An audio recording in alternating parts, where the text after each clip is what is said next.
of officers for the next period of office.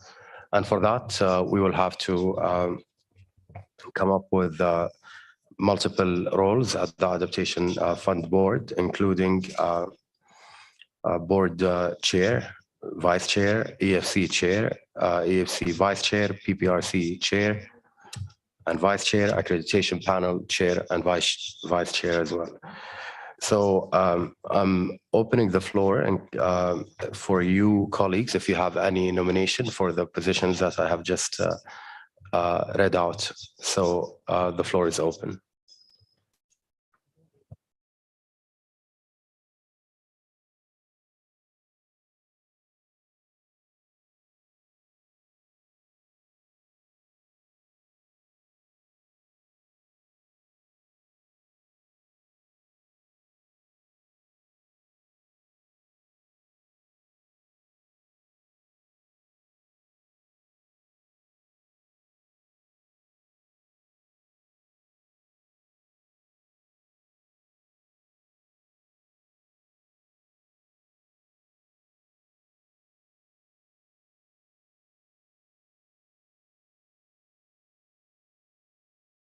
Matthias, the floor is yours.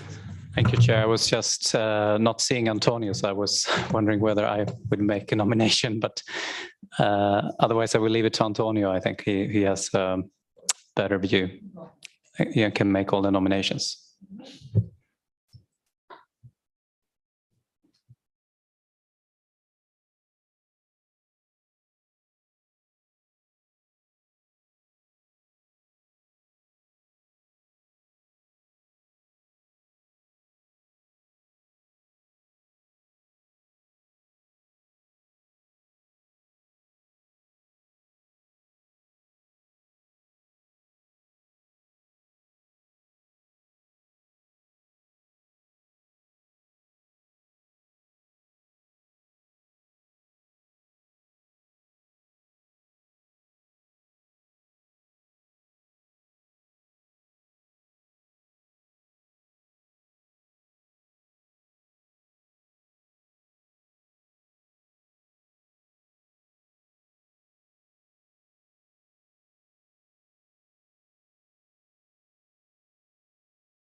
Okay, colleagues, I see a huddle on one side of the room, so maybe I'll give you a moment. And in the meantime, maybe I can take the intervention by Ahmed. Ahmed, the floor is yours. Yeah, thank you, Chair. I just want to know the historical rotation of the the chairs, vice chairs, and I think there is some, although there is no written guideline for that, but I think it's good to know the historical rotation basis. Thank you. Thank you very much, Ahmed. I think if we now go over the historical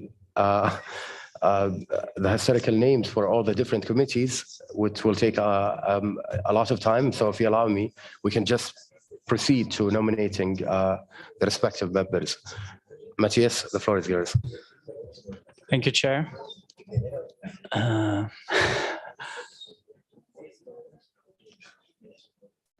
So I have two nominations to make. I'm raising the voice so everyone can hear, because a lot of people are talking.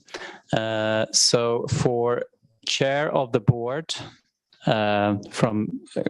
which is supposed to come from a developed country this time, I nominate Antonio. And as vice chair of the EFC, I would like to nominate Matthias Bachmann, I should say. not to make any confusion. I just realized when I said the name that it was confusing otherwise. Thank you very much, Matthias. Colleagues, anyone else would like to propose names? I can, from my side, nominate what I have already received from several members. So for the vice chair of the board, this will be decided intersessionally. For the chair of the EFC, we have Mr. Bekai, who was nominated to become the chair of the EFC. For the chair of the for the vice chair of the PPRC, we have Madame Fatou, nominated to become the vice chair of the PPRC. And for the chair of the accreditation panel, we do have Patience that's nominated to be the chair of the accreditation panel. So if there are no objections to that, and if there are, Matthias, your flag is up, is it from? Okay, so if there are no objections, I guess that this is decided, but we also do have a task force for innovation. And for that task force, I also received some nominations. And the nominations are as follow: Mr. Antonio, Ms. Angelique, and Mr. Eddie to be part of the task force on innovation. And please, if I forgot any name, do remind me. And if there are any objections, the floor is open now. Okay, hearing no objections, congratulations to all members that have been elected to the multiple roles. And let's move now to agenda item 15, date and venue of meetings in 2022 onward.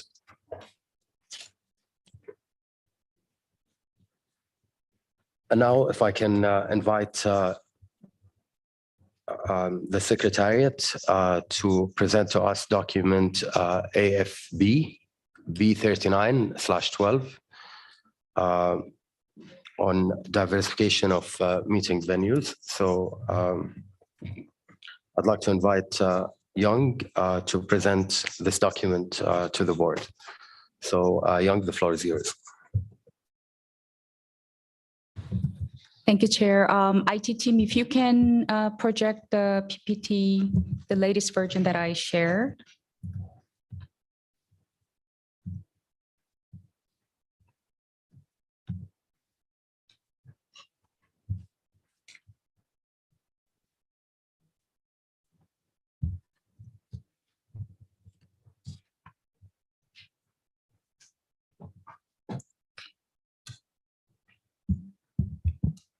Thank you. So, yes. Moving on to the next slide. Yes, please.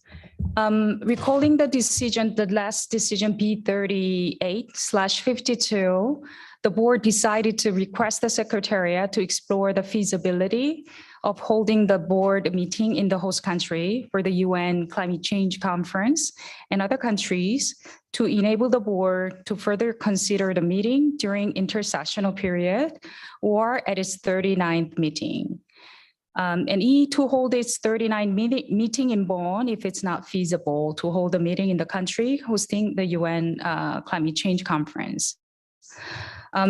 As you may have seen in the document, in response to this decision, the Secretariat explored the feasibility of holding this meeting, the 39th meeting in Egypt. And although we have tried, it was found not feasible due to the time constraints.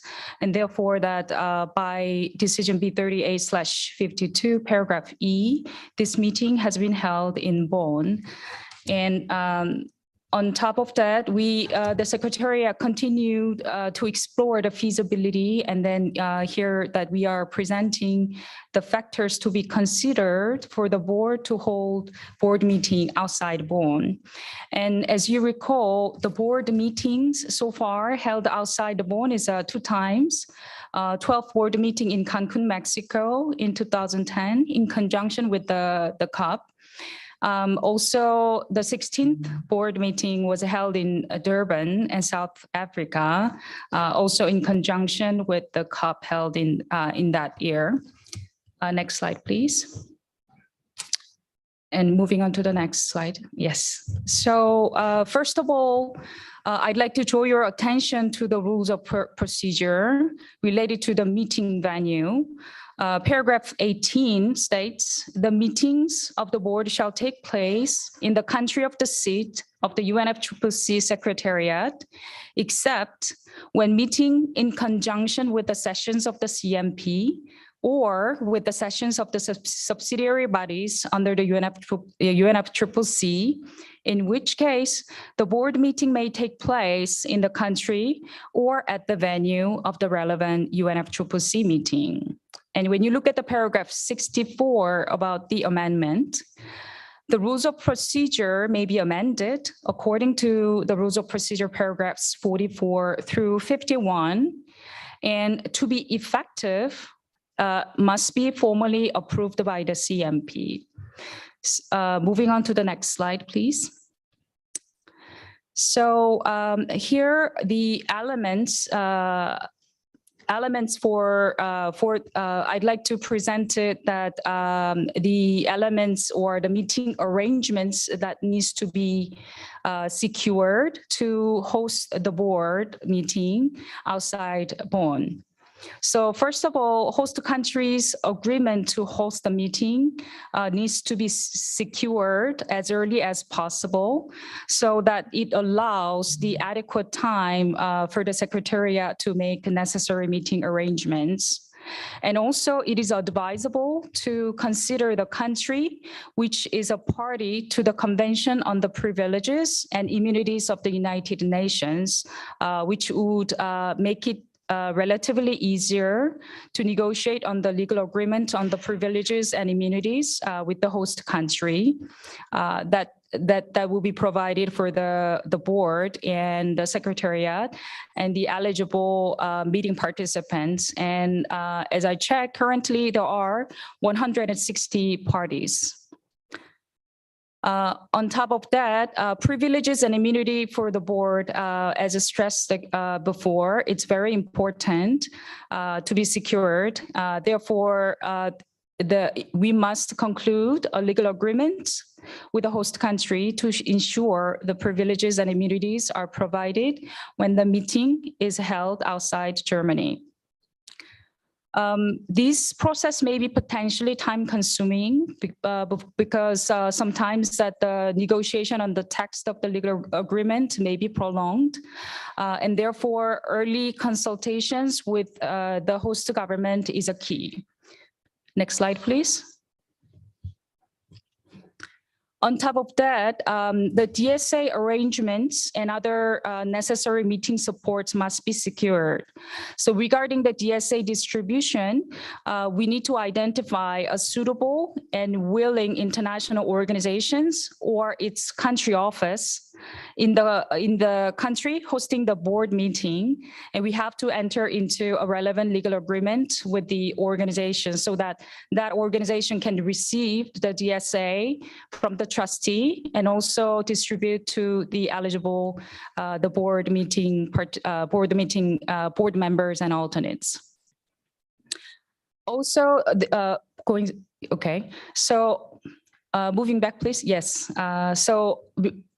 Also, the venue, necessary equipments and facilities, including internet, security, logistical support, including visa arrangements, and we have to also hire local staff to support the meeting.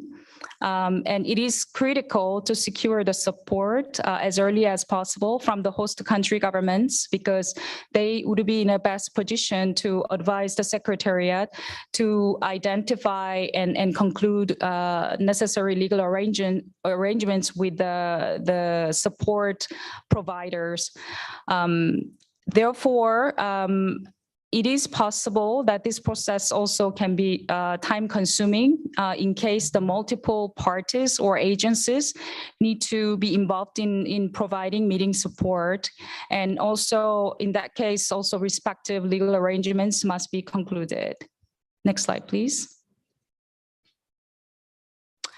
So recalling the rules of procedure, the provision related to the meeting venue and also the amendment provision.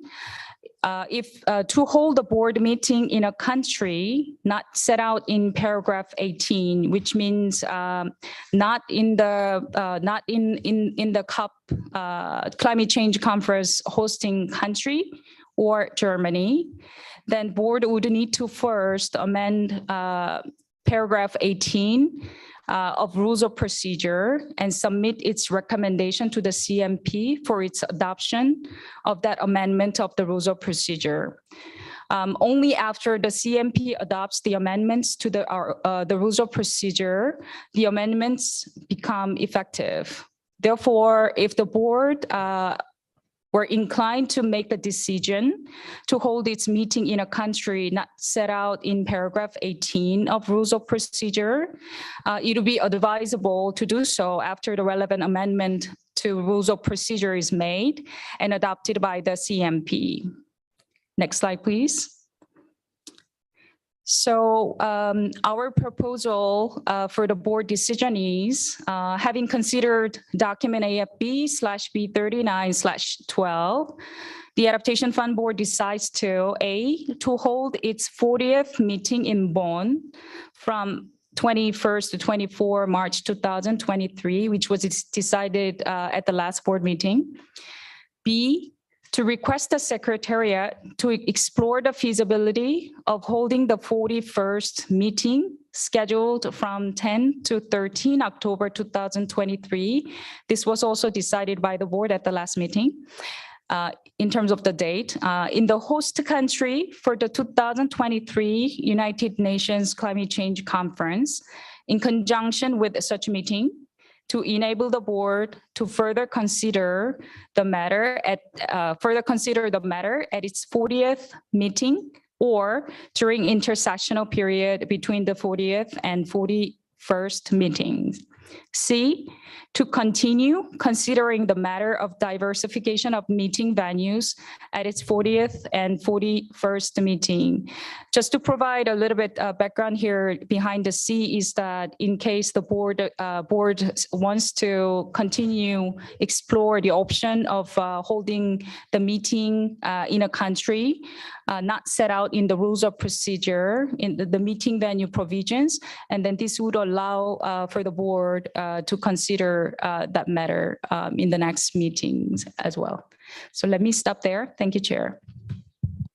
Thank you very much, Young, for the comprehensive presentation. I was party to that discussion that took place also at the previous board meeting, and I remember that ideally the discussion was about having the board meetings being conducted in countries, because what we have here on the screen, I believe it's what we already have in place, that we can actually hold the board meeting at the venue where the COP is happening. But the discussion was mostly about exploring other ideas of conducting board meetings closer to where projects are being conducted, and that would really be beneficial. And I think it was something that we had generally discussed in the room. But anyway, I'll leave the floor for colleagues to hear comments and interventions on that regard. So colleagues, the floor is open.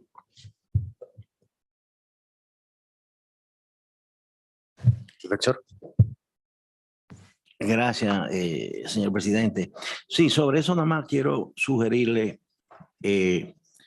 a través del board al secretariado que sigamos explorando, y como de las razones que vimos que no hubo suficiente tiempo, vimos cuáles son las opciones, que se pueda hacer una reunión fuera de Bonn en el país que haga la COP, porque tiene todo el andamiaje de seguridad, de immunities, etcétera, etcétera, pero que hay que hacerlo con tiempo y siempre y cuando el país anfitrión de la COP también esté dispuesto. Yo exhortaría que explorar esa avenue sin descuidar, que hiciera un levantamiento de qué otros países, independientemente que no tengan la COP, porque tengo entendido que hay países que tienen ya acuerdos ¿verdad? de privilegios e inmunidades, que tengo entendido que en ese caso se pudiera hacer en esos países, pero hacer un listado, yo sé que van a ser pocos o menos que los 194 países parte, pero que hagan ese ejercicio si se puede, pero que sí los exhorto a que hagan explore desde ya tan pronto se pueda, se inician los trabajos, una sugerencia, una recomendación nuestra, para que se explore la posibilidad de hacer una reunión en la próxima sede de la próxima COP28. Gracias.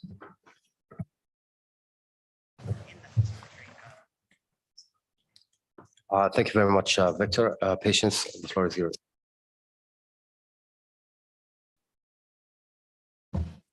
Yeah, thank you very much, Chair, and thank you, Young, for your presentation. I was just wondering about the B, where you are talking about the 41st meeting, and we have a date already, but at the same time, you are saying the host country in conjunction with the COP. Are we certain of the date of the COP in terms of the dates that we have set already for the board meeting? So I'm not clear about that. Thank you. Thank you, Patience. Matthias. Yeah, thank you, Chair. And I, of course, recall the discussion we had in the last meeting, and I'm personally very open to conduct meetings, as you said yourself, closer to project realities. I think it's good for us members to see how these realities look like in the country affected by climate change, and how they are supported by the fund.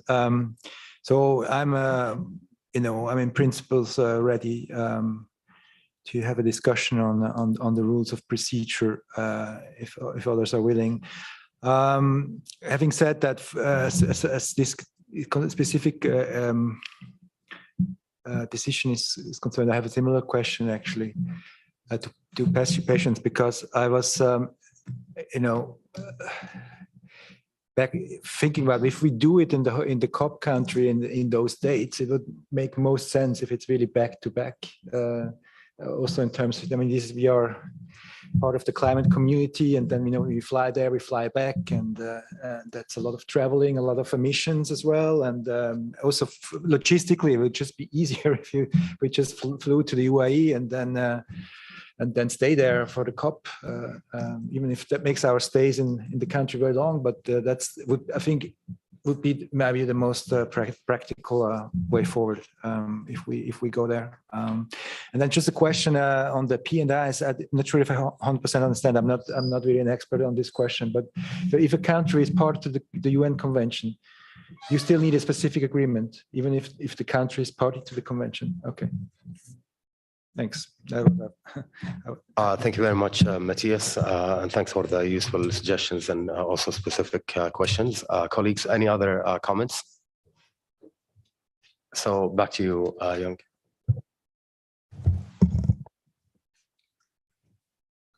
Thank you so much for all the questions. Those are very pertinent questions.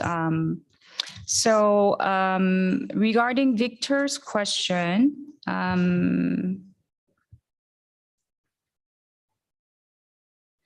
so I understand Victor's suggestion is for the Secretariat to continue to explore the option of holding the board meeting in developing countries other than the COP host country. We could do that. The Secretariat could, as you suggested, the survey. Perhaps the Secretariat can do the survey, and I was wondering whether, when you meant the survey, the targeting recipients of that survey could be the developing countries of the designated authority, or someone else. I mean, that was what I was thinking. That was my question to you. And definitely the Secretariat could do that survey to explore the potential host countries. But just to remind you again, the board itself to make a decision to hold meeting outside of Germany, outside of country, which is not COP host country in that year, that we first, the board needs to first amend the rules of procedure, plus the rules of procedure must be adopted by the CMP to make that amendment to become effective. And that's one caveat that I wanted to remind that again. And as you may recall, the rules of procedure, the provision mentions the timeline in conjunction with the COP or the subsidiary meeting. And we already consulted with the UNFCCC. It doesn't have to be right back to back. There might be some flexibilities, like maybe a week before, based on the other UNFCCC constituted subsidiary body meetings and other committee meetings. So that we understood that there is a flexibility in regarding the timeline. I think that's also related to Pa Xiang's questions on that the date itself in B. Although the board already made a decision on the date for the 41st meeting next year, October, the board can amend the decision in the future in case that the date needs to be adjusted. And there has been precedence when the meeting on holding the meeting on the date decided by the board was not feasible. The board amended that decision to change the date. So that is something doable, just to clarify. And Victor, if you don't mind that if I just to go through the questions, that also the Matthias. So Matthias' question here, yes, so I think the remaining question was about the privileges and immunities. If the host country is a party to the Convention on the Privileges and Immunities, we still need to conclude the legal agreement for that specific meeting and laying out all the necessary provision of the privileges and immunities for the board, for the secretariat, and eligible the board meeting participants as well. Hope that clarifies. Thank you. Thank you very much, Young. Victor, would you like to come back? Yeah, thank you very much. Yeah, it's a survey. It's a survey for the future, because I think the first thing it takes times. With a survey, you don't approach or you don't ask, you don't get in touch with countries that have projects that are unavailable because they don't have this agreement. But we for sure, our first choice is the COP side, because already we have an agreement. I encourage you to, I suggest to my board members, so we can take this decision that we start as soon as possible, that route to see if it's possible for next COP. We understand you perfectly. And I like to, my colleague, I think that's a good idea. And why not? I remember when they have COPs that instead of 2 or 18, 19 days, they were 26 days, because they used to have an additional week for SAPSTA, or they had the CDM previous, and you have the, you know, so I don't think that's to have additional 4 days meeting, not simultaneously, but the way it would make more sense to everybody. So we just go once there if that possible. Thank you. Thank you very much, Victor. And would you like to come back with any comments or? Okay, so thank you very much, Victor. Maybe if I can just quickly share my own perspective. I believe that really useful ideas and suggestions. I'm hoping that by the next time we meet as a board, we would have some ideas of how can the rules of procedures be amended, because we've had that discussion at the past. There is clearly an interest by many board members, and recognizing that this is also something that has been followed in other funds, including funds that are supporting the UNFCCC and the Paris Agreement. So I think that it would definitely be something useful and worth exploring.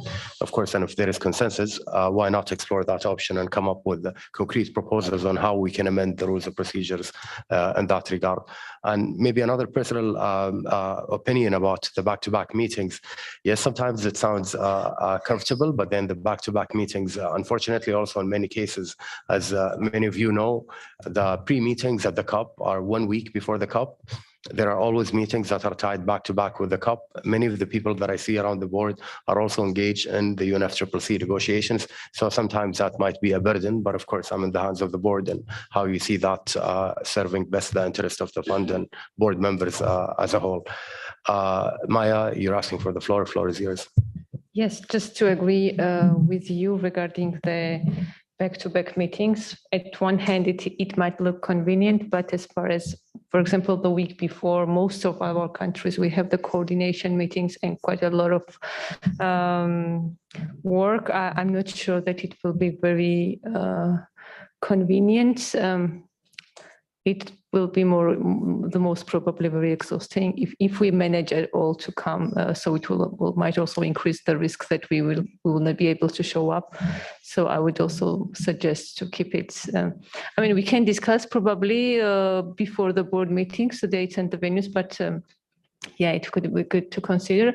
And also to support that further exploring other than the COP presidency or the COP country, if there are opportunities to have the meeting in other developing countries, for example, the countries where there is ongoing adaptation fund projects, and we could plus have the I don't know, the project visits or something like that. But yeah, it was to explore, I think, as well. Thank you.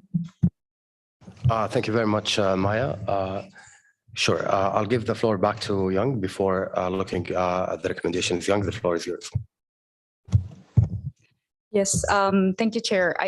Because we were talking about the timeline to hold a meeting in conjunction with the COP next year. So just to clarify and repeat my clarification before, the timeline, the date for the board meeting, although it was set by the board decision made at the last meeting, this could be evolving because we don't have the COP meeting, the next one, COP 2023 COP meeting date, we don't have it yet confirmed. So once we have it, rest assured that we will consult with you on the feasible dates and still within the rules of procedure if it was not amended by then. So the date is not yet fixed, and just to clarify that part. Thank you.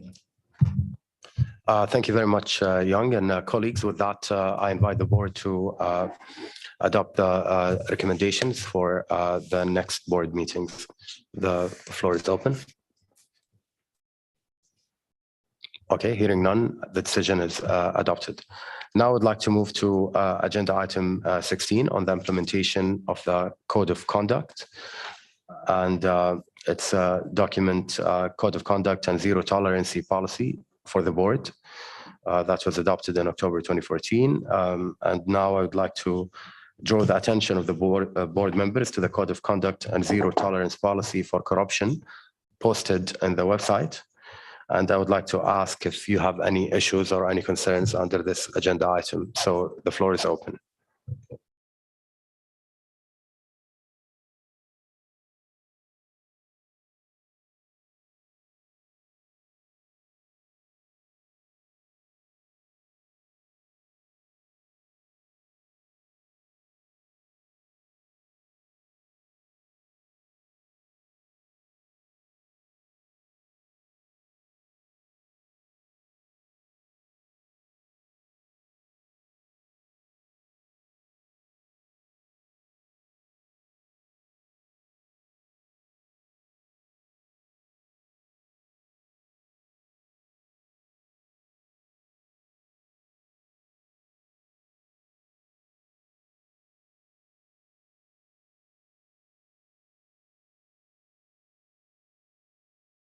So seeing that there are no comments, I'd like to move now to agenda item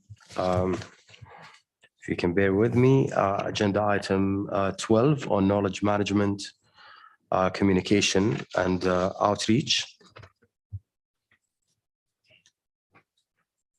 And I'd like to invite the Secretariat, Christina on site, and Matt, who's connecting from Washington, D.C., to present on activities 1, knowledge management, and 2, communication and outreach developed during the reporting period. So with that, over to you, Christina. Thank you, Chair. I think I'm just waiting for the Secretary to put in for Sophie. Can you please put on Christina?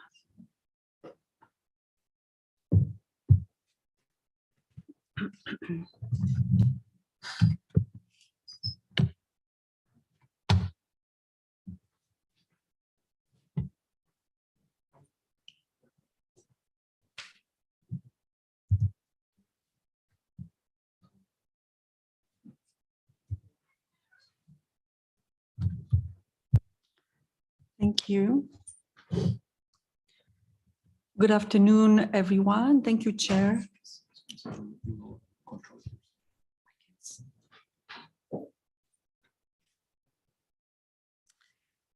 Good afternoon, everyone. It is my pleasure to present to you the knowledge management activity since the last board meeting. And this will also be followed by a presentation by the communications team, my colleague Matt, who will present directly from Washington. I'm not sure if yes. So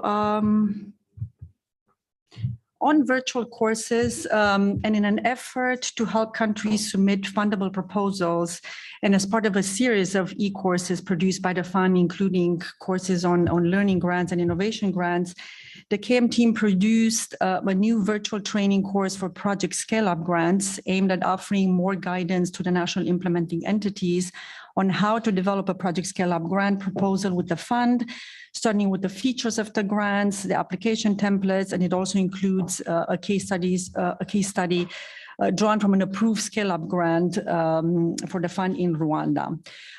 We have also listened to several of our NIEs who have mentioned that we should produce more knowledge products in other languages, and now this course is also available in French and Spanish. Then on podcasts, and as part of a series of podcasts produced by the communications unit, the KM unit collaborated in the production of a podcast titled AF Building Climate Resilience, Scaling Up and Replicating Projects.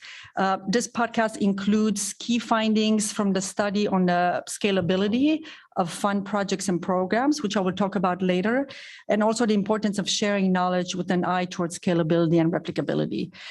This podcast was widely distributed to stakeholders in the field, and it's also available on our website. Then moving on to KM publications, as we all know, the fund has accumulated a wealth of knowledge from the implementation of so many projects. So we typically commission knowledge publications on lessons learned publication, let's say, on different topics on sectors. And during this period, 5 such publications have been completed. And I will start with the first one titled Lessons Learned from the Continuous Capacity Strengthening of Implementing Entities to the Re-Accreditation Process, which aims to accelerate learning about the re-accreditation process, but also looks at ways in which the IEs have maintained competencies and also developed new ones prior to and also during the re-accreditation process. The study will also allow the IEs to better prepare for the accreditation process and pull out what has worked well as delineate challenges that have been faced during the re-accreditation process. And it also includes case studies from NIEs that have gone through this process. I will go to the third publication, which is also on accreditation. This time it's one on lessons learned from the Streamlined accreditation process. And this one really draws lessons. It analyzes the Streamlined accreditation process and also draws lessons from this process, includes case studies of 5 such NIEs that have gone, 5 such AF NIEs that have gone through this process and shares them widely. Then in the face of the fact that the Adaptation Fund is one of the few funds that has the regional window, we decided to commission a study on the role of transboundary adaptation interventions in strengthening resilience to climate change. And this examines transboundary adaptation interventions and actions supported by the AF since 2015, when this window was approved. And it includes case studies from the AF portfolio of regional projects and programs. It also examines the enabling conditions for transboundary intervention, as well as the benefits for a transboundary approach versus a single country approach, and some of the challenges it encountered. Then the following study, or the next study, is on youth. It's called Lessons Learned from Youth Engagement in Climate Change Adaptation with Experiences from the Adaptation Fund. And it examines the youth involvement in climate adaptation interventions in our portfolio, but also looks at the enabling factors at the country level, which allow the engagement of youth, and also looks at the roles that youth played in these projects. And finally, the one that we completed just this week, so you wouldn't have received it, is one on scaling up adaptation finance with lessons learned from the Adaptation Fund portfolio. This analyzes the enabling conditions and best practices and challenges to the scaling up of adaptation interventions. And its aim is to increase awareness in countries and in the wider adaptation community, and to generate and share knowledge on incentives and benefits of scaling up successful smaller pilot projects such as ours, funded by one fund with resources from other entities. Now, all of these projects were all of these publications were widely disseminated by the communications department. And lately I've been sending them to you directly. We're trying to look at different mechanisms for the board to also receive them. So I hope you had a chance to look at them. Now, as we all know, if we produce all these publications and shove them away, it doesn't get to anyone, it doesn't really work. So we're taking a more active approach on the outreach and dissemination. And for instance, on the youth study, we've recently been invited to participate in a youth dialogue on adaptation action, which took place in Rotterdam on September 3rd and 4th of this year. This was organized by the Global Commission on Adaptation, and it allowed us to share lessons from the study on youth, but also we were invited to moderate a session on youth accelerating adaptation solutions under the topic of climate finance. So what we have done here, this was attended by a lot of youth organizations, and we had the opportunity to discuss, for instance, the AFSIA program, the Innovation Accelerator, where essentially youth organizations that are not accredited with the fund have access to apply to funding under for small innovation grants. Then further on, related to the Transboundary study, we are going to continue on from Bonn to Geneva, where we are participating in a global workshop on agriculture. Sorry, I realized I didn't. Global workshop on agriculture, water, and climate change, which takes place on Monday and Tuesday of next week, 17 and 18, and is organized under the auspices of the Water Convention, serviced by the UNESCO, which is the United Nations Economic Commission, and also under the leadership of Netherlands and Switzerland. We were invited to participate as partners, and we will present in the session titled Financing and Implementation of Water and Agriculture Adaptation Projects at Transboundary Level, where we will have the opportunity to share the features of our regional funding window, but also to share lessons learned from the study that we produced. And as part of this session, we will have testimonies from our regional implementing entities and multilaterals, which have implemented regional projects that were financed by us. And finally, the two studies on Re-Accreditation and Streamlined accreditation, as Kevin mentioned during the first year, were presented during the last two AP panel meetings.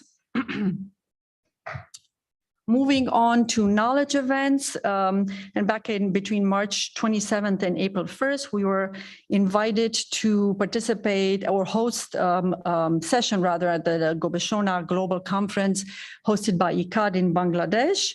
We hosted a session titled Locally Led Adaptation Actions, Experiences and Perspectives from the Adaptation Fund, where we had the opportunity to share lessons from a study we produced in 2019 titled Local Leadership and Adaptation Action, where we really looked at the role of local actors in adaptation, in implementing adaptation interventions in our portfolio.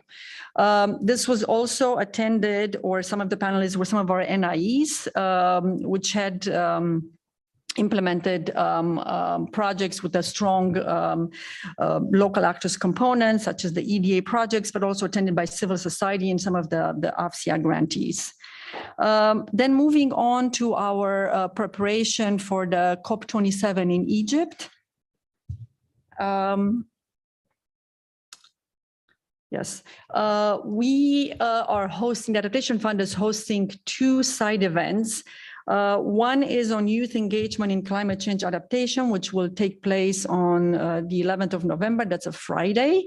And we are currently putting that together. It's almost complete, but we will have participation from NIEs and MIEs, as well as from YANGO, which is the Children and Youth constituency of the UNFCCC, CSO, and other adaptation stakeholders. And when we will once again share lessons from the study on youth engagement and look at the role that youth have played in these adaptation interventions.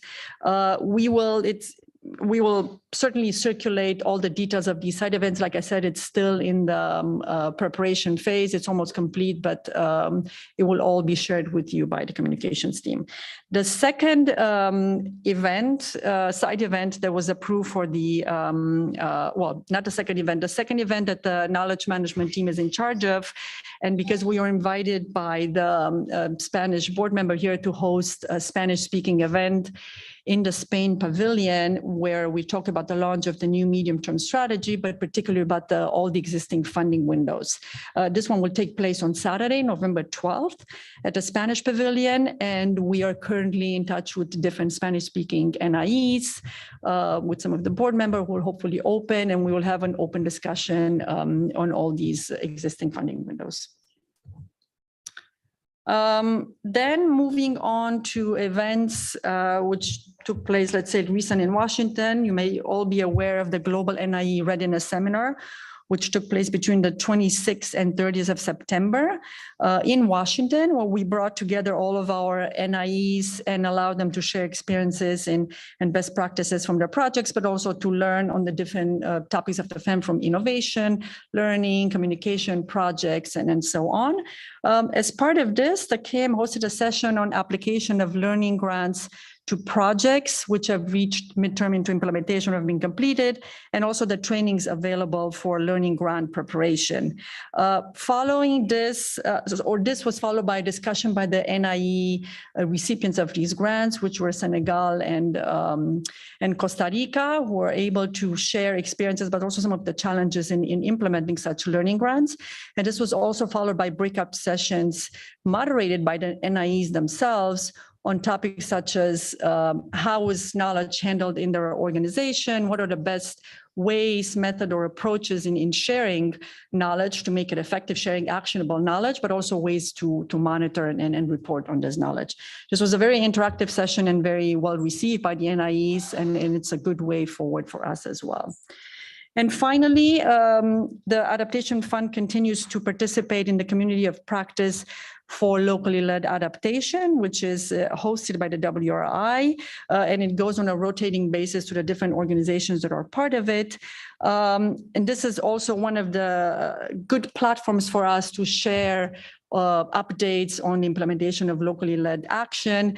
And most recently, we partnered with ICAD in Bangladesh and the GCA on producing a publication on ways that we have taken up the principles of climate change adaptation and we have continued applying them. And this we'll put in a common publication that will be shared during an event at the COP. They haven't shared any details with us yet on the time and date, but of course, once we have those as well, we will share them with you. This concludes the KM presentation, and I do invite now my colleague Matt from DC to report on the communication activities. Matt, the floor is yours. Thanks, Christina. Thank you, Chair. Next slide, please. So I'll be covering the reporting period since the October 2021 board meeting, since we weren't able to present at the last one. So some of the stats refer to that period. So in communications, really getting out a steady stream of content is really key. A couple of the key strategic approaches we use is really promoting the tangible projects on the ground, those pioneering, scalable, concrete projects, as well as some of the emerging programs and adaptation that you see coming out of the MTS, and then the high urgency and demand for adaptation. And then a second approach is to position the fund as an adaptation leader through its flexible, locally and country-led programs, its innovative pillars, and that it's been around for a while, it's well-functioning, it's a proven and solid value.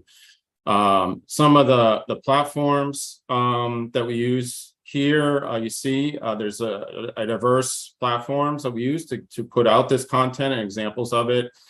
So a lot of news releases, project stories, including ones that we put together ourselves. And then also we have a collaboration with Climate Home News where they collaborate with us on some additional project stories to reach further areas and expand our audience reach, as well as several multimedia platforms, videos, podcasts, photo essays that we put out. We also really hit the social media channels on a daily basis, just putting out frequent, consistent posts that highlight different examples of the approaches above. In addition to that, we also really try to maximize our outreach opportunities, having updated presentation templates that we put together a couple years ago, been broadly used by the staff and well received, putting out a variety of other communications projects that you see here, e-newsletters, brochures, flyers, and trying where we can and where it's possible to put projects out in multiple languages, and then also facilitating media queries, which continue to rise. And I'll talk about that in a minute. Next slide, please. So we really try to leverage emerging communications platforms and really let the work speak for itself. So I put some examples here of continuing to leverage some of these new tools and campaigns. The Building Climate Resilience podcast that Christina mentioned, we developed it at the peak of the climate of the COVID pandemic, when a lot of people were stuck in their houses and had a little bit more time on their hands, and it was a good way to kind of complement our other communications projects. And it's been very well received. It's often shared by some of our stakeholder partners, UNFCCC and others, and so it gets out on to a lot of audiences, target audiences, and it's usually one-on-one interviews with a variety of stakeholders in the adaptation fund on key themes, and they are able to provide a little bit longer anecdotes on some of their projects. Some of the other innovations, we produced a 360-degree video a couple years ago on one of our projects. And then we really try to use drone footage as well as beneficiary interviews in all of our videos.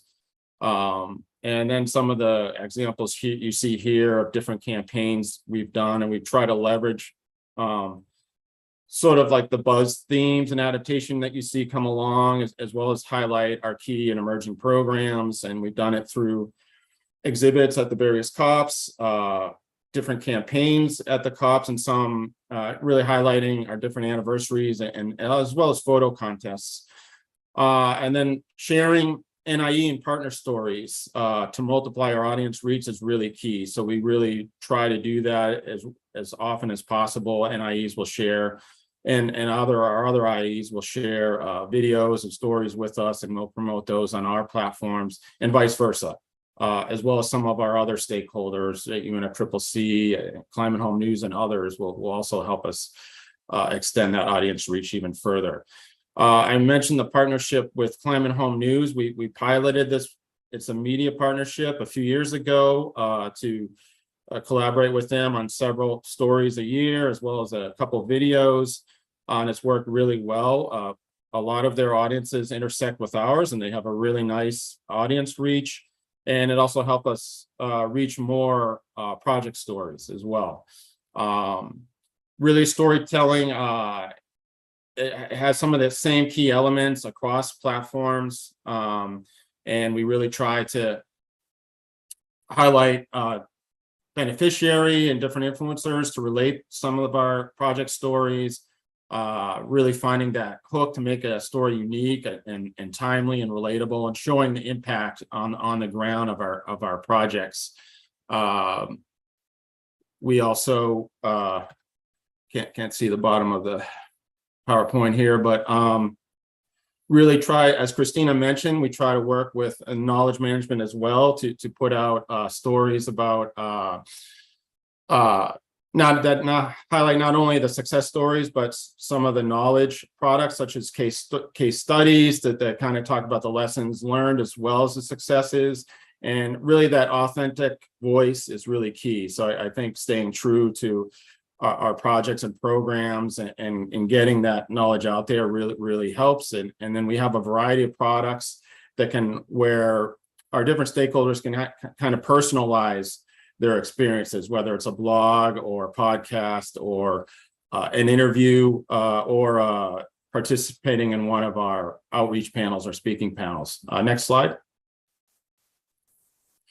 So this is just to show that the communications growth across our platforms is continuing. This is the numbers for the reporting period I mentioned.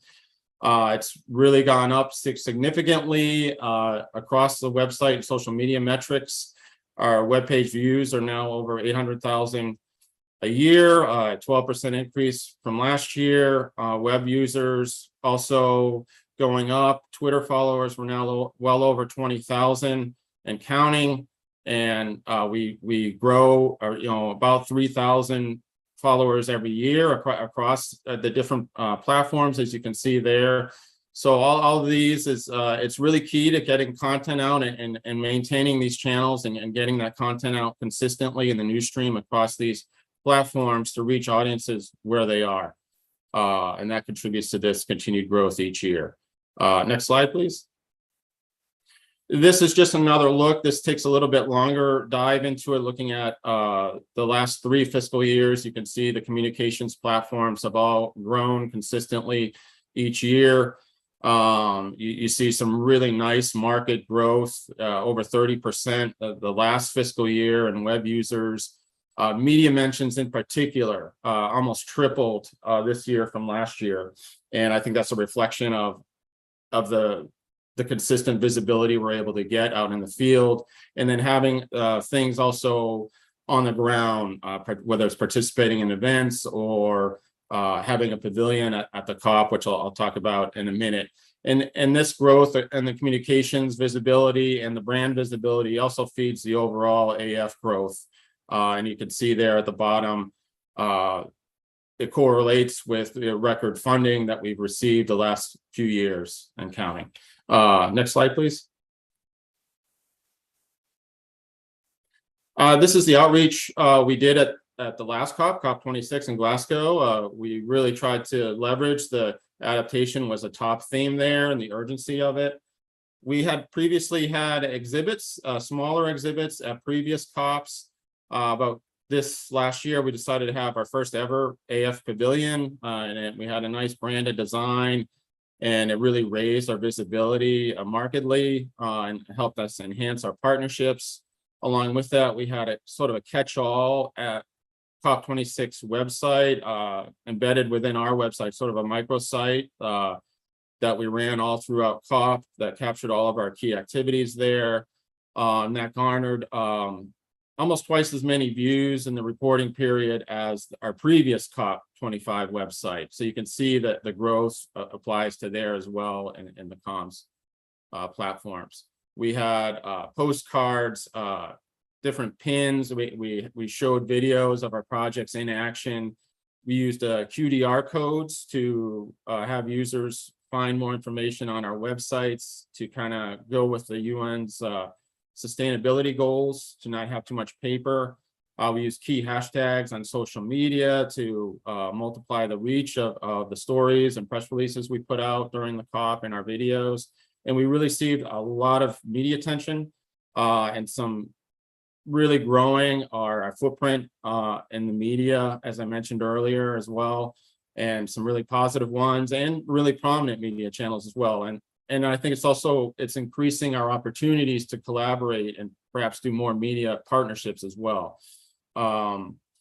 And really try to leverage a lot of key quotes from stakeholders at the events, from contributors and beneficiaries and others, and put those into stories and press releases that we put out during COP. And then I mentioned the record fundraising that we had last year. Next slide. We're really going to try to build on this for the upcoming COP 27 and have a similar kind of pavilion at this COP, and really try to learn and build on the successes of the last one. Try to make the design a little bit more updated and using newer photos and things. It's going to have nice branding. We're going to have some new materials. And we're also going to have a dedicated website as well that we've already put out, by the way. Christina mentioned some of the marquee events the fund is planning, so they're aligned with some of the key themes of the COP for the different adaptation days that they are planning. And then we're also going to have a couple events to mark our 50th anniversary and to take a look back at our portfolio there. We're also in the process of making a couple videos that will really highlight some of our successful projects. It's the COP of implementation, so we have a lot of examples to highlight. We really want to show those through photos and videos and different imagery. We really tried to leverage having all the NIEs in one place at our recent NIE seminar here in Washington, and we conducted a lot of interviews with them, and also gathering footage and photos from other implementing partners, such as our project in Egypt, to really showcase these at the exhibit on videos and through our photos and other materials. Next slide, please. So I think I'll stop there. If there's time for a few questions, I think Christina and I are happy to answer if there's time, but thank you, Chair. Turn it over to you. Thank you very much, Christina and Matt, for those presentations. Colleagues, maybe if you have comments or questions, and let's try to be as efficient as we can, bearing in mind how late we are in the day. Angelique, the floor is yours. Thank you, Chair, but this is just fantastic work. So I'm very enthusiastic as to the work that's been done so far, and really congratulations to the team working on this. I really appreciate the work that's gone both into knowledge management as well as communications. Just a couple of questions, and much of it founded on my enthusiasm more than anything else. Are there any ways in which we can track the use of the knowledge management documents? Products that we're creating. I don't know if IT can organize like a download button where we can know how many downloads are being done, or if that's already in place. I'd be very keen to know that our documents, the products that we're putting out, are being used, and being able to track that. I'm keen to understand, how do you decide on the topics for the knowledge management products? And whether you have any, you can share with us any foresight as to any upcoming topics that may be in the pipelines. I'd be very keen to understand that. And then finally, again, this is not intended to create any more work for anyone, so it's just really out of curiosity. Do we have a network of beneficiaries of adaptation, of the Adaptation Fund? I see a lot of enthusiasm with the NIEs. It seemed to have been a really great event. Do they still continue talking afterwards? Is there sharing of lessons beyond our knowledge management products? Are they still connected? Is there somewhat of a communities of practice where if there's a project being done on coral reef restoration in one region, are they connected with the other? I'd be keen to know if that's ongoing. I'm not saying that that should be or tasking the Secretariat to do any more, but I'm keen to know if that's happening. Thanks. I hope that was efficient enough, Chair. Thanks. Thank you very much, Angelique. Maya. Thank you. Also, thank you from my side on the presentation. It has been a lot of progress since like last couple of years, what we observe. I have a question on the communication side. I was just wondering, because there was quite a line trend with the increased visibility to the increased pledge, which are kind of, which I did observe. I was just wondering if we have a bit more details, for example, the visibility, if the visibility similarly increased in the recipient countries. And because sometimes we complain that the countries where the recipients of adaptation funds resources, they are not well aware about the potential and about the resources of the fund. And I'm just wondering if we have somewhere that tracked this issue, whether how much and in which countries the resources are being used and in what extent. Thank you.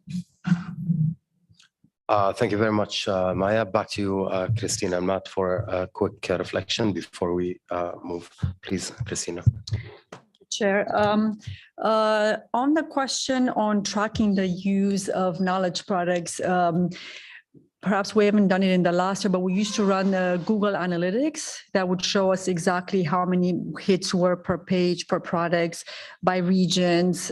So we have done that in the past. We also have sort of anecdotal evidence. For instance, when we put out a course, quite a large course on direct access in 3 different languages, we noticed that we were receiving a lot of emails from recipient countries that had taken the courses and always had issues with receiving the certificate of completion. So that was another way that we knew that they were actually looking at the products that we had put out there. But certainly we can do more. We can run them perhaps twice a year, this Google Analytics, to see who's actually looking at us from what region and what exactly are they looking at. Since we have, let's say, I'm not going to speak for communication, but on KM, it's really split into the side more on like IE produce knowledge products that they share with us and we upload, and AF produce knowledge. So we could also look at that. On the themes that we select, and I know there was a discussion with the TURG as well, we really look at the maturity of our portfolio, like in what sectors, let's say, the projects have matured and when we actually have lessons learned. And for that, we work closely with the projects and the RBM team to come up with the topics or the themes. But we also look at emerging topics. For instance, in Madrid in 2019 at the COP, one of the emerging topics was LLA, locally led adaptation. And we were then approached by different organizations to actually produce something, since we are the small and nimble fund that actually serves the local actors. So it's in a way, in an organic way, that we come up with these, and we're certainly welcoming guidance from the board. We're actually in the process now to come up with the next batch of studies. We're looking at the next topics, and I have to admit, I was all ears here, and I heard different interests, such as the private sector involvement. We're also thinking maybe you're looking like fragile and conflict-driven countries, since we know there's some issues with implementation there, and for instance, enhanced direct access. So there's many other topics which we could perhaps circulate with you or circulate a survey, and we welcome any guidance. I will defer on the communication question to Matt. I don't know if Matt is still connected. Yeah, sure. Thanks for that, Maya. So yeah, I think the visibility, we can use some metrics to try to see who is reading the web stories, for instance, through some of our analytics. You can drill it down to countries and say top 20 countries viewing which story online and so forth.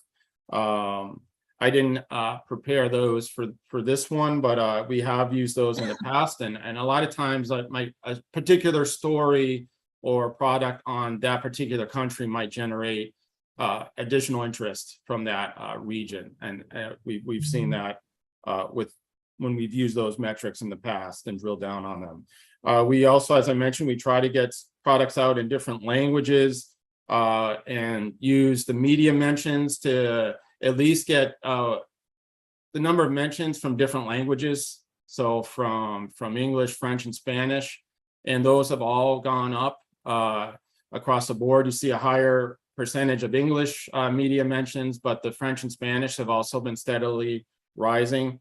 On the social media side, there's different metrics we can use to drill down onto those as well. But I think also too, different countries use different channels and even different communities. It could be radio in some communities or local TV.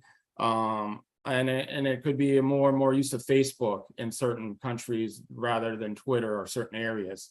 I will say anecdotally, I've seen a definite rise in the increase of sharing of materials, of quality stories, quality videos from the NIEs, sending them to me directly, and then us reposting them.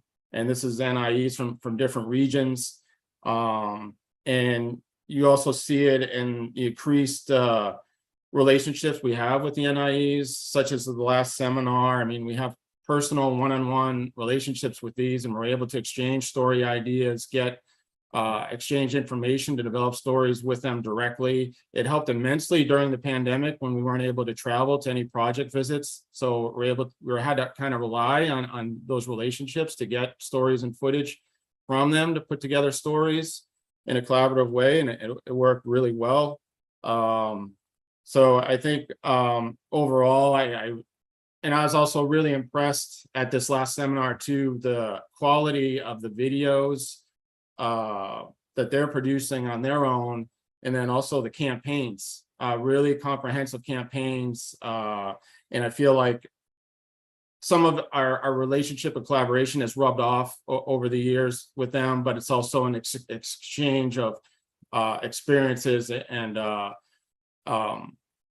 tips and different information, and exchanging voices from the ground that we're able to both leverage and across each other's platforms. So I think our relationships with the NIEs are working really well in respect to communications.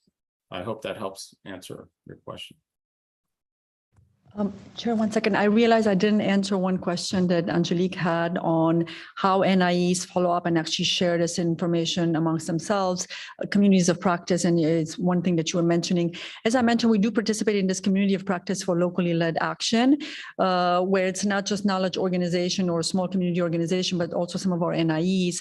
So that is one vehicle, let's say, by which they share some of this information on LLA particularly. We also have the CPDAE, the Community of Practice for Direct Access Entities, where not only our NIEs share knowledge amongst themselves, but also with the ones of the DAEs of the Green Climate Fund. And also then anecdotally, I remember from a few years ago when we organized this Global Readiness Seminar, we had, for instance, one NIE in South Africa who had developed a toolkit on how to apply our ESPs to project proposals. And due to the fact that we had hosted the seminar and they formed groups and friendships and whatnot, they shared it with the Costa Rican NIE, who then adapted it to local needs and also translated in Spanish, and then shared it with the Latin American countries as well. Thank you. Thank you very much, Matt and Christina. And also from my side, maybe if I can add that when I first joined the board, I was surprised to see many different languages in the translation, but Arabic was not part of them. But I definitely think that Arabic language being an official UN language and a language that's actually used by many countries that are beneficiaries from the board, it would be useful to also move towards, at some point, towards publication, communication, and outreach in the Arabic language, which I see pretty much missing at the Adaptation Fund. With that, colleagues, we'd like to, I see one more request for the floor. I'll take that request, but then I will have to close the list. Ala, the floor is yours. Yes, thank you, Chair. Thank you, communication colleagues, for sharing such a great experience with us. I want to draw attention to one aspect that maybe is not purely communication aspect, but during the last meeting of PPRC, they were quite frequently mentioned the issues of the quality of project proposals and knowledge on application and approval procedure. So very often colleagues mention that the applicants don't know very well the whole process along with them. Proposals, the concepts, they do not follow all the time the templates that are provided by the Adaptation Fund. Therefore, I suggest you to work with PPCR members and the member of Secretariat to produce a tutorial on the application procedure in support to implementing entities, both NIEs and MIEs. I don't understand that you had a workshop there, but workshop is one-time event, while a tutorial on the website on the application procedure and the process of approval would be very helpful in terms that they could access this tutorial anytime. It could be a filmed video of the colleagues that lead this process, or could be an animated film that would show the process of application, also showing the templates and associated documents. I think this would be very helpful. Thank you in advance. Thank you very much, Ala. Christina, back to you. Thank you, Ala, for your suggestion. That is well taken by the Secretariat. I agree with you. Unfortunately, we only have those for the small grants for learning, innovation, and project scale up, and not for the large projects. We do have one small portion of it, not how to apply the A to Z, how to apply, but we do have a tutorial or an e-course, let's say, on how to apply the environmental and social and gender policies to project proposals. So that is in place in 3 languages, in fact, but this A to Z on how to apply, I want to download the templates and whatnot, is not in place yet, but we can definitely take up your suggestion and think about it. Thank you. Thank you very much, Christina and Matt.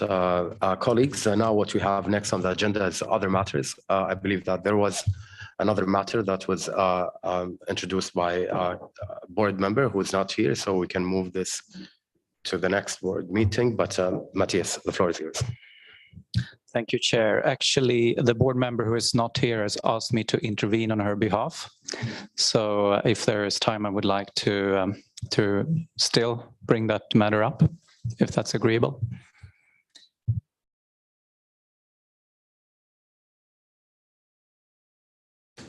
So colleagues, I see no objection from the floor. So please, Matthias, the floor is yours.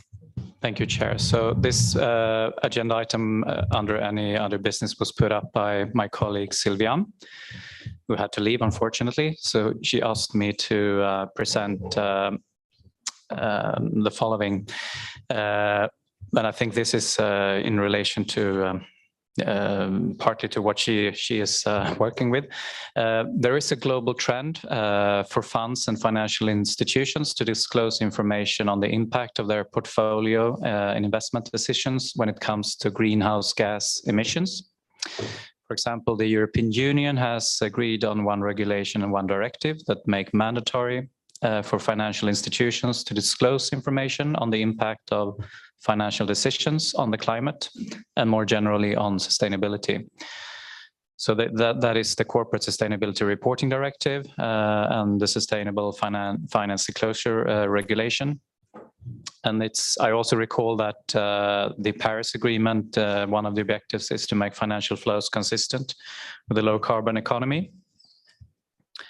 That is why I would like to propose to establish and monitor the carbon footprint of the fund. This could be done at different levels. Could be done on the level of activities of the Secretariat, the activities of the board, and activities within the projects that we decide upon. So I would like to propose that the Secretariat presents at the next boarding meeting the carbon footprint of the Secretariat and the board and its evolution over the years. Additionally, the Secretariat could present ways to mitigate or compensate those emissions. And on top of that, the Secretariat could present a methodology to evaluate emissions at project level. It should be a simple method so that it doesn't create any heavy burden at local level. For those implementing entities that have already engaged in that process of measuring their impact, this would enable them to be highlighted in a positive way, and for others to motivate them to step in. And I believe that there is already a policy within the UN to compensate its emissions. Thank you. Thank you very much, Matthias, and for bringing up this item into the table. Colleagues, do you have any comments, questions about what Matthias have just highlighted? Of course, we take note of the intervention by Matthias, and this is something to be discussed, of course, at the board level. I believe that we have only, a very short time ahead of us, but I'm keen to hear if there are any quick remarks by colleagues. But aside from that, we're happy to take note of that. Angelique, the floor is yours. Thank you, Matthias, and thank you for stepping in for Sylviane to put forward her the proposal. Perhaps not a question for Matthias, but more so a question for the Secretariat in terms of capacity to do this, whether that is something that they're able to do. I note the multi-level approach from a project level. Is that then asking the projects to do this kind of assessment? I'd be keen to understand the capacity of those projects to do that, unless I'm misunderstanding, but it seems not something that all projects at different levels would be able to do, to my knowledge, but I am happy to be corrected if it's otherwise the case. Yeah, so just really a capacity question with regards to fulfilling such a decision. Thank you very much, Angelique. Ahmed, you have the floor.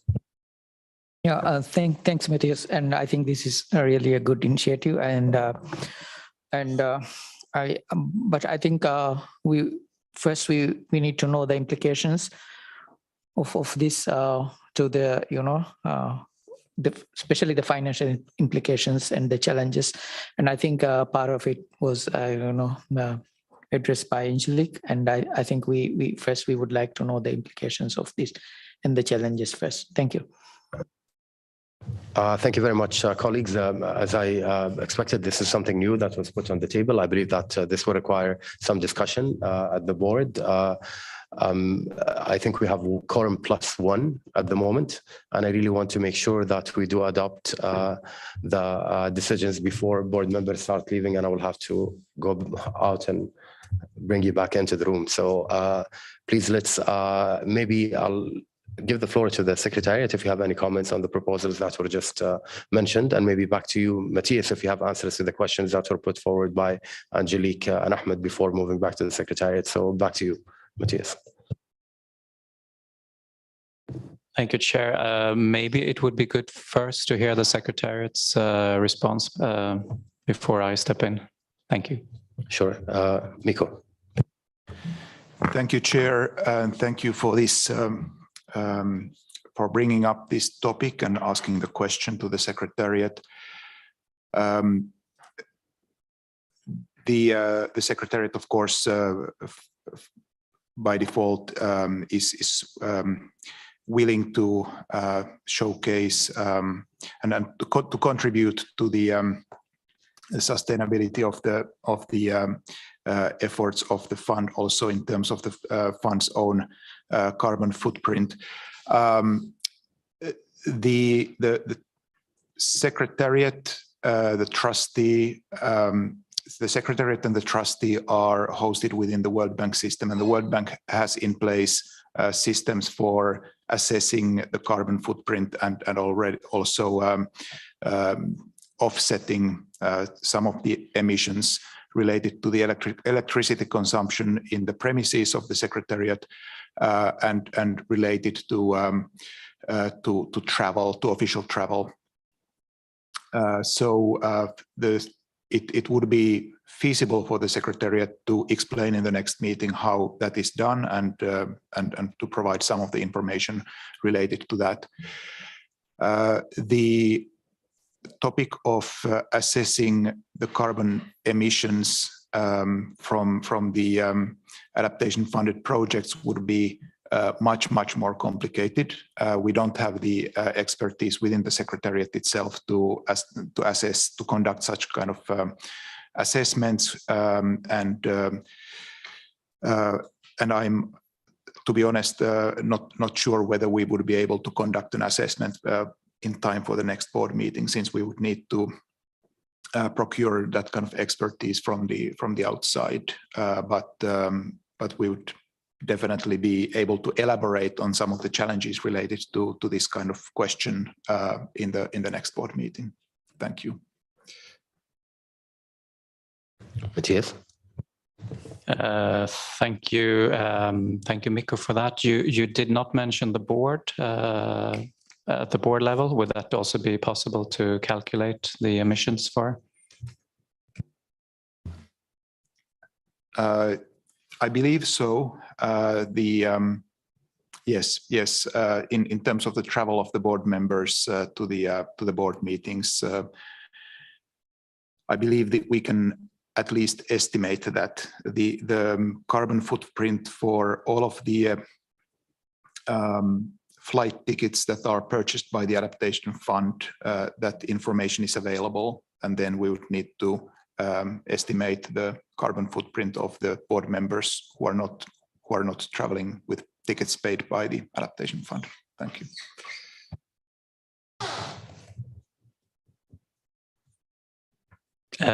So thank you for those answers, Mikko, and thank you also for the other interventions. And I think Secretariat has given a good answers that it's possible to calculate the Secretariat's emissions when it comes to office building and travel, and possibly also by the board, and that you are willing to elaborate on the challenges of calculating for the projects at the next board meeting. And I think I'm satisfied with that. And if we discuss the challenges next time, maybe we could have a view up on whether how we take it forward. So I'm personally satisfied with that answer. Thank you. Thank you very much, Matthias. Patience, the floor is yours. Thank you very much. Sorry to come back. I wanted to find out the objective of, trying to get the carbon footprints, for the projects, the board, the secretary, because I was happy that Mikko mentioned, because I think that even on the UNFCCC level, I think I know that they do some measure the carbon footprints of some of the delegates, but I'm just trying to figure out exactly what the objective of this will be.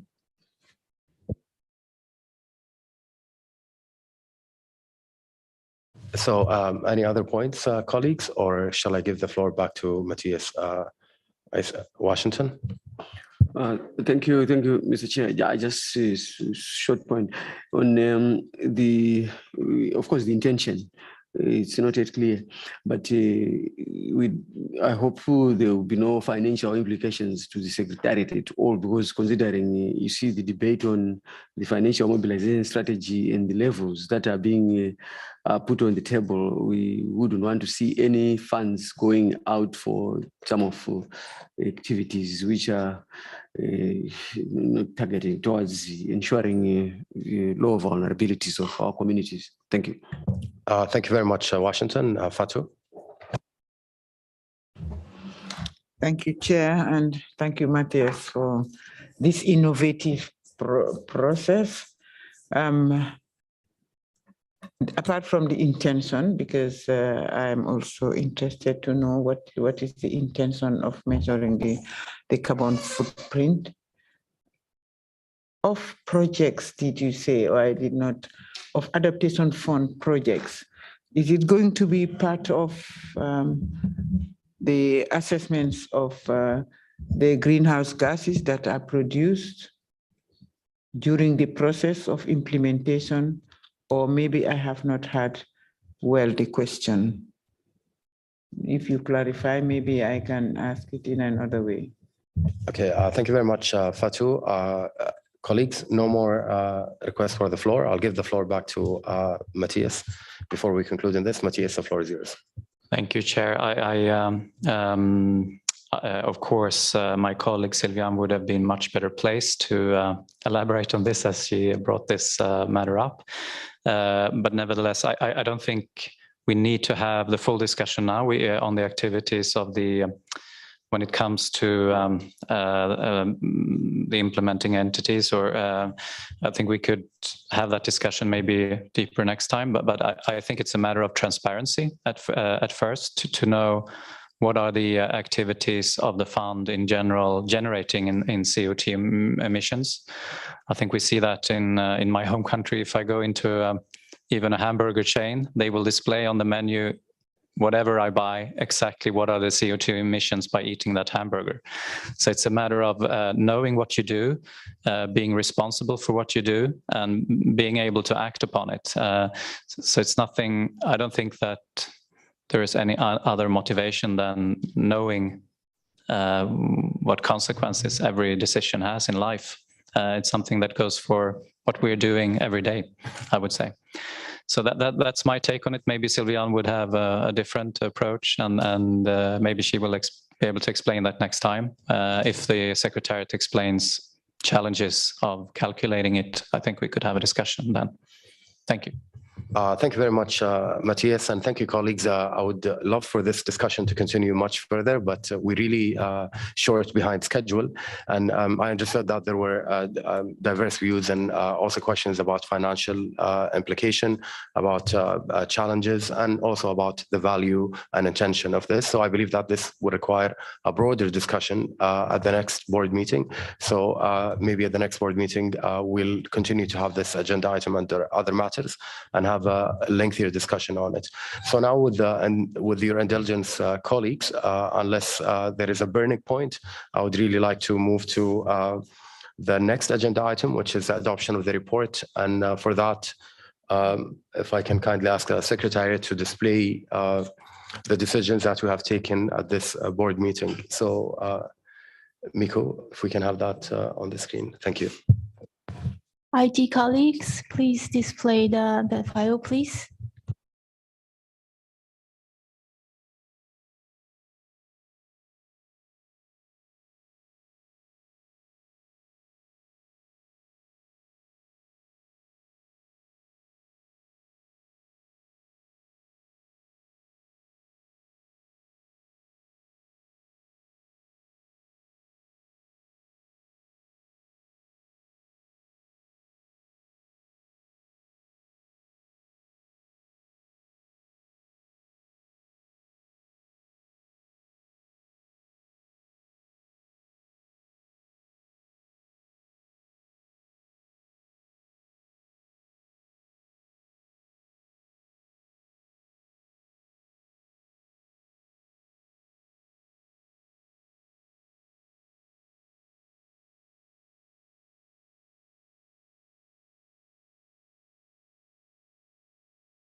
Okay, colleagues, what you see on the screen now is the decisions that we have adopted in this board meeting. So I'll give you a few seconds to look at the decisions and recommendations. And if you do have any comments or questions, please feel free to take the floor. So I will not read through the decisions that you see.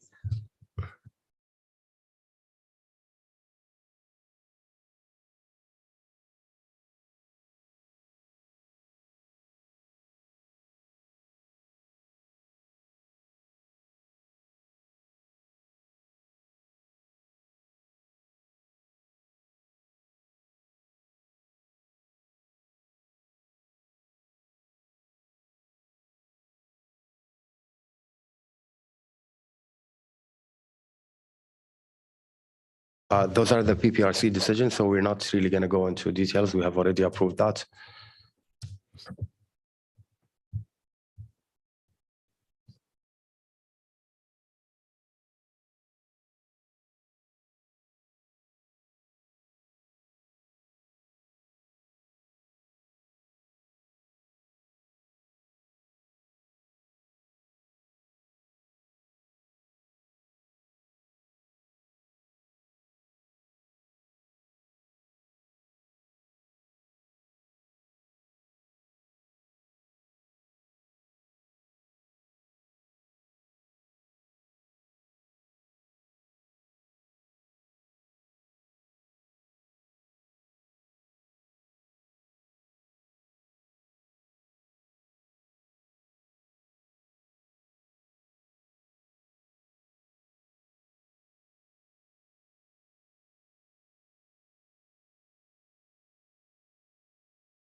Thank you very much to the Secretariat. Seeing no objection to any of the decisions that were reflected on the screen, the meeting report is adopted. And that, colleagues, takes us to the last agenda item, which is the closure of the meeting. I would have wanted to give a speech, given that this is my last board meeting as a chair, but understanding that we're 2 hours late for schedule, I don't want to be unfair to all of you. I can only thank each and every one of you at the board, of course, also my vice chair, the great team of the Secretariat, and colleagues also who are sitting at the back as observers, or colleagues, of course, from the IT, and colleagues who have connected also virtually. So with that, thank you all. We'll have another opportunity to interact with many of you in Sharm el-Sheikh, and look forward to that. Thank you very much. Safe travels, and assalamu alaikum.